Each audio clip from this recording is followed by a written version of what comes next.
जय मसीह की। आइए प्रार्थना विषय श्रृंखला का आज आखिरी भाग यानी छठा भाग हम सीखते हैं। जो आज का विषय है, हम शब्द आमीन के साथ हमारी प्रार्थनाओं को क्यों समाप्त करते हैं। तो हम उत्तर देखते हैं। अनुवादित इब्रानी शब्द आमीन का शाब्दिक अर्थ सचमुच या ऐसा ही हो है। शब्द आमीन यूनानी नए नियम में भी पाया जाता है और इसका भी यही अर्थ है। पुराने नियम में लगभग आधे भाग में पाए जाने वाला शब्द आमीन व्यवस्था विवरण की पुस्तक में मिलता है, जहां प्रत्येक घटना में लोग विभिन्न पापों के ऊपर परमेश्वर द्वारा उच्चारित शापों के प्रति उत्तर दे रहे हैं। प्रत्येक घोषणा के पश्चात जिन शब्दों का उपयोग किया गया है वह यह है, तब सब लोग कहे आमीन। वाक्यांश हमें देखने को मिलते हैं। तो आइए हम इस वचन को पढ़ते हैं। व्यवस्था विवरण 27 में 15 से 26। व्यवस्था विवरण 27 में 15। शापित हो वह मनुष्य जो कोई मूर्ति कारीगर से खुदवाकर या डलवाकर निराले स्थान में स्थापन करे, क्योंकि इससे यहोवा घृणा करता है। तब सब लोग कहे आमीन। 16। शापित हो वह जो अपने पिता या माताओं को तुच्छ जाने, तब सब लोग कहें आमीन। 17। शापित हो वह जो किसी दूसरे की सीमा को हटाए, तब सब लोग कहें आमीन। 18। शापित हो वह जो अंधे को मार्ग से भटका दे, तब सब लोग कहें आमीन। 19। शापित हो वह जो परदेसी, अनाथ या विधवा का न्याय बिगाड़े, तब सब लोग कहें आमीन। 20। शापित हो वह जो अपनी सौतेली माता से कुकर्म करे, क्योंकि वह अपने पिता का ओढ़ना उगाड़ता है, तब सब लोग कहें आमीन। 21। शापित हो वह जो किसी प्रकार के पशु से कुकर्म करे, तब सब लोग कहें आमीन।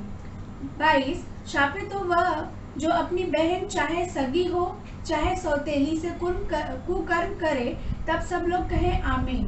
23। शापित हो वह जो अपनी सास के संग कुकर्म करे, तब सब लोग कहें आमीन। 24। शापित हो वह जो किसी को छिपकर मारे, तब सब लोग कहें आमीन। 25। शापित हो वह जो निर्दोष जन के मार डालने के लिए धन ले, तब सब लोग कहें आमीन। और 26। शापित हो वह जो इस व्यवस्था के वचनों को मानकर पूरा न करे, तब सब लोग कहें आमीन। तो यह संकेत करता है कि लोगों ने अपने पवित्र परमेश्वर के द्वारा दी हुई धार्मिकता से भरे हुए वाक्य की सराहना की, अर्थात ऐसा ही हो। आमीन ने श्रोताओं के दृढ़ विश्वास को प्रमाणित किया कि उन्होंने जो शब्द जो वाक्य सुने वे सत्य, सही और निश्चित थे। हालेलुया। और नए नियम में सभी लेखक अपने पत्रों के अंत में शब्द आमीन का उपयोग करते हैं। प्रेरित यूहन्ना अपने सुसमाचार 3 पत्रों और प्रकाशित वाक्य की पुस्तक के अंत में इसका उपयोग करता है, जहां यह 9 बार प्रकट होता है और प्रत्येक बार परमेश्वर की स्तुति और महिमा के साथ जुड़ा हुआ है और दूसरे आगमन और अंत के युग का वर्णन करता है। इसी तरह पौलुस अपने पत्रों में सभी कलीसियाओं के ऊपर आशीष देने के लिए आमीन कहा है, और ऐसे ही पतरस और यहूदा भी अपने पत्रों में करते हैं। तो इसका अर्थ है कि वह कह रहे हैं ऐसा हो कि परमेश्वर वास्तव में इन आशीषों को तुम्हें प्रदान करे, यानी हमें प्रदान करे। हालेलुया। और हम मसीह विश्वासी जब अपनी प्रार्थनाओं के अंत में आमीन कहते हैं तो हम प्रेरितों के आदर्श का सम्मान कर रहे हैं, पालन करते हैं और परमेश्वर से यह कहना है कि हमने जैसी प्रार्थना की है वैसा ही कृपया होने दें।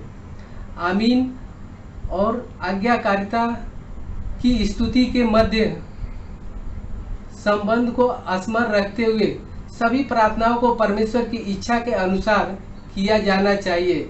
और इसके बाद जब हम आमीन कहते हैं तो हमें यह भरोसा रखना चाहिए कि परमेश्वर ऐसा ही करेगा, वह हमारी विनतियों का उत्तर देगा।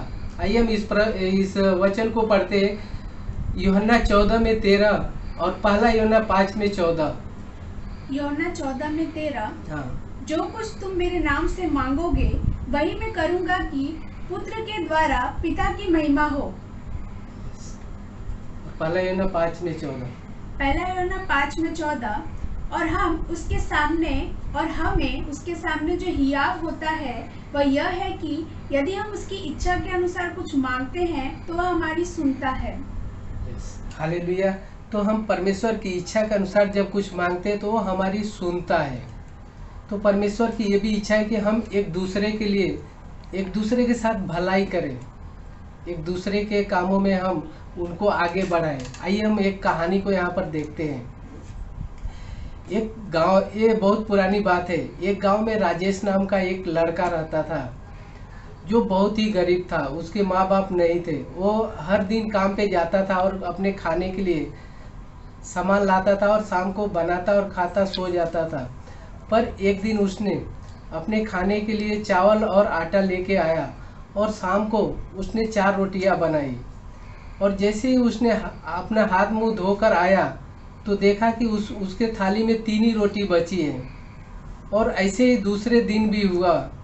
फिर तीसरे दिन उसने 4 रोटियां बनाई और हाथ पैर धोने गया, पर अपनी रोटियों पर वो निगरानी रखा तो देखा क्या कि एक मोटा सा चूहा आता है और उसके एक रोटी लेकर चला जाता है। उसने तुरंत उस चूहे को पकड़ा और उसने कहा कि तुम मेरी रोटी लेकर क्यों जा रहे हो? तो चूहा ने कहा, ये मेरे हिस्से की रोटी है और मैं इसे लेकर जा रहा हूँ।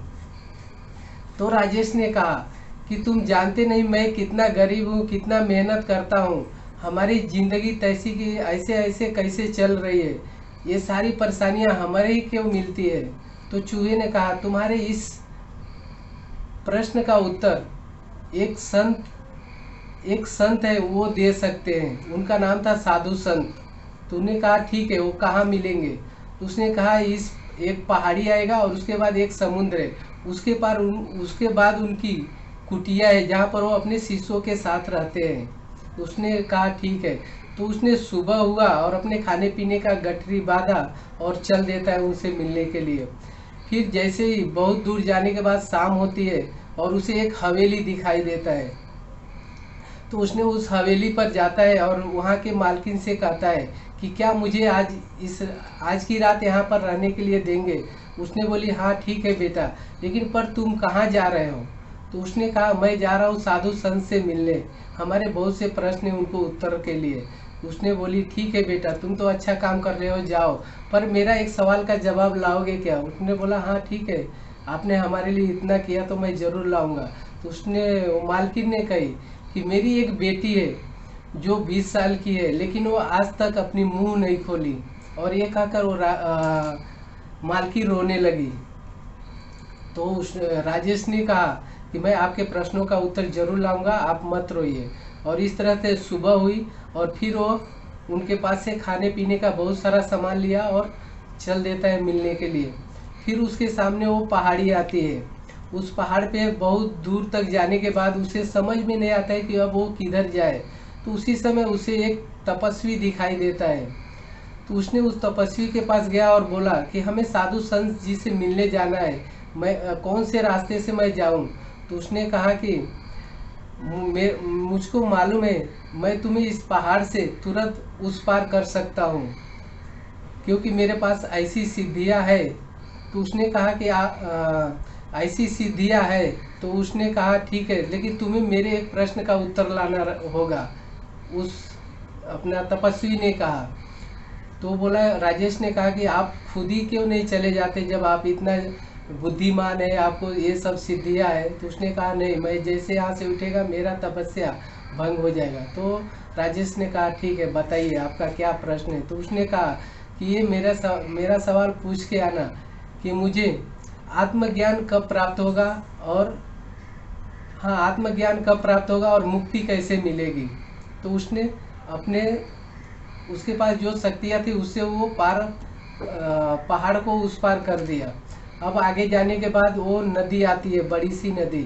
तो वहाँ पर अब वो ये सोच रहा है हम कैसे नदी को पार करेंगे। उसी समय उसे एक कछुआ दिखाई देता है।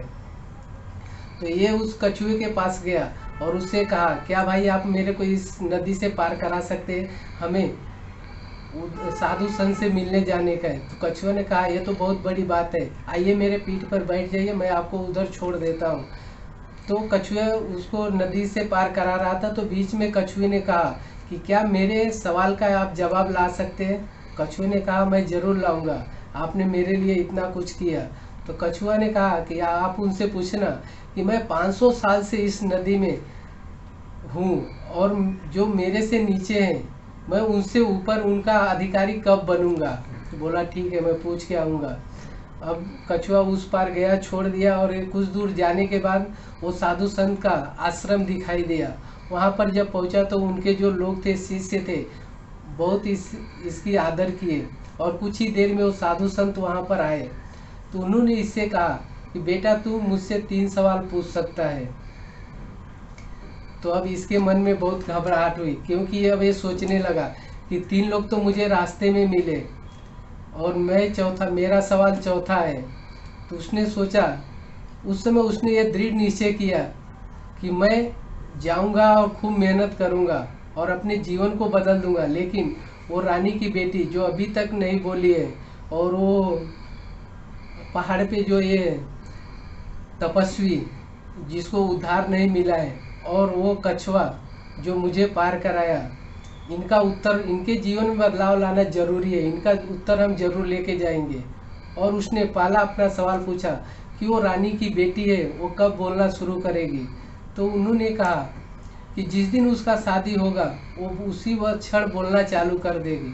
अब राजेश बहुत खुश हुआ और उसने दूसरा प्रश्न पूछा कि वो तपस्वी, उसे कब आत्मज्ञान प्राप्त होगा और मुक्ति मिलेगी। तो वो संत ने कहा कि जिस क्षण वो अपनी सारी शक्तियाँ किसी मनुष्य को दे देगा उसी वक्त उसे आत्मज्ञान प्राप्त होगा और मुक्ति भी उसे मिल जाएगी। हालेलुया। और तीसरा सवाल उसने पूछा कि कछुए कब अपने लोगों में बलवान बनेगा, सबसे ऊपर महान बनेगा। तो उन्होंने कहा कि जिस क्षण वो अपना कवच उतार देगा उसी वक्त वो महान बन जाएगा। तो राजेश को बहुत खुशी हुई इन सारे सवालों का जवाब पाकर, और ये जैसे ही सुबह होता है उस कुटिया से प्रणाम करके चल देता है। और जैसे नदी के पास जाता है तो वो कछुआ मिला, वो अपने पीठ पर बैठाता है और उसे पार करा दिया और पूछा, अपने प्रश्न का उत्तर पूछा। तो राजेश ने कहा जिस क्षण तुम अपना कवच उतार दोगे उसी क्षण तुम सबसे महान बन जाओगे कछुओं में। तो कहा कि ये तो बहुत अच्छी बात है, मैं अभी उतार देता हूँ। और उसने जैसे ही अपना कवच उतारा तो उसके कवच से बहुत से मोतियाँ गिरने लगे। तो उसने कहा कि ये तुम सब मोती ले लो, अब मेरे ये किसी काम के नहीं है। तो उसने सारी मोतियाँ राजेश को दे दी और उसको बहुत सारा सैर कराया उस समुद्र में, और फिर उसको लाकर वहाँ छोड़ा। फिर वो आगे गया। अब वह तपस्वी के पास पहुँचा। तपस्वी को कहा कि आपके प्रश्न का उत्तर है कि जब आप अपनी सारी शक्तियाँ जो भी आपने प्राप्त की है किसी मनुष्य को दे देंगे तो आप उद्धार पाएंगे, आपको मुक्ति प्राप्त होगी। तो वो बहुत सोचने के बाद कहा, मेरे को आज तक इस पहाड़ पे किसी ने नहीं मिला, ये सब शक्तियाँ मैं तुम्हें ही दे देता हूँ। और इस तरह वो राजेश को अपनी सारी शक्तियाँ दे दी और उसे उद्धार प्राप्त हुआ और उसी क्षण उसे मुक्ति भी मिल गई। और अब इसके बाद राजेश उस हवेली के पास जाता है। तो मालकिन ने देखते ही अपना सवाल पूछे कि क्या कहा साधु संत जी ने। तो उसने कहा कि जब आपकी लड़की का शादी होगा उसी वक्त वो बोलने लगेगी।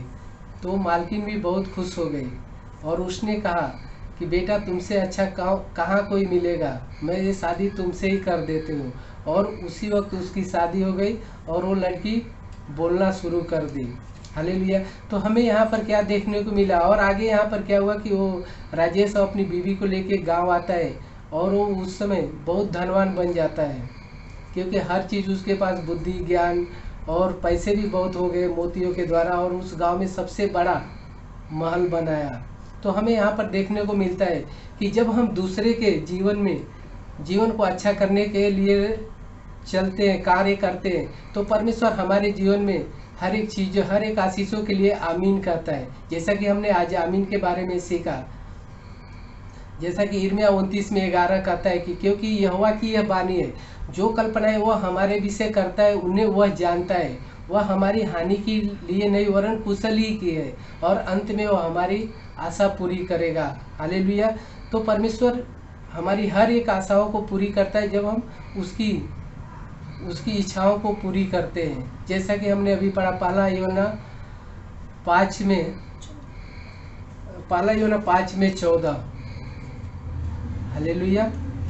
तो आइए हम प्रार्थना करते हैं।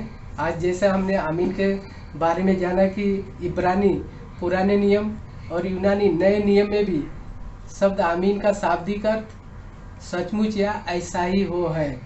हालेलुया। तो आइए हम प्रार्थना करते हैं, परमेश्वर को धन्यवाद देते हैं उसके ही वचनों के द्वारा। हम धन्यवाद करते हैं परमेश्वर पिता ईश्वर। भजन संहिता 136 में 136 के अनुसार हम धन्यवाद करते हैं परमेश्वर पिता कि तू भला है, तेरी करुणा सदा की है। हम धन्यवाद करते हैं परमेश्वर पिता कि तू ईश्वरों का परमेश्वर है, तेरी करुणा सदा की है। हम धन्यवाद करते हैं परमेश्वर कि तू राजाओं का राजा है, तेरी करुणा सदा की है। हम धन्यवाद करते हैं परमेश्वर कि तू अपनी बुद्धि से आकाश बनाया, तेरी करुणा सदा की है। हम धन्यवाद करते हैं परमेश्वर कि तू बड़ी बड़ी ज्योतियां बनाई, तेरी करुणा सदा की है। हम धन्यवाद करते हैं परमेश्वर कि तू जल के ऊपर पृथ्वी को फैलाया, तेरी करुणा सदा की है। हम धन्यवाद करते हैं परमेश्वर कि तू आश्चर्य कर्म करता है, तेरी करुणा सदा की है। हम धन्यवाद करते हैं परमेश्वर कि तू दिन पर प्रभुता करने के लिए सूर्य को बनाया, तेरी करुणा सदा की है। हम धन्यवाद करते हैं परमेश्वर कि तू रात पर प्रभुता करने के लिए चंद्रमा और तारांगण को बनाया, तेरी करुणा सदा की है। हम धन्यवाद करते हैं परमेश्वर कि तू एमोरिया के राजा सिय्योन को भी नहीं छोड़ा। हम धन्यवाद करते हैं परमेश्वर पिता कि तू हमारी हर एक विपत्ति में हमारे साथ रहता है, तेरी करुणा सदा की है। हम ये सारी प्रार्थनाओं को यीशु के ही नाम से मांगते हैं। आमीन आमीन।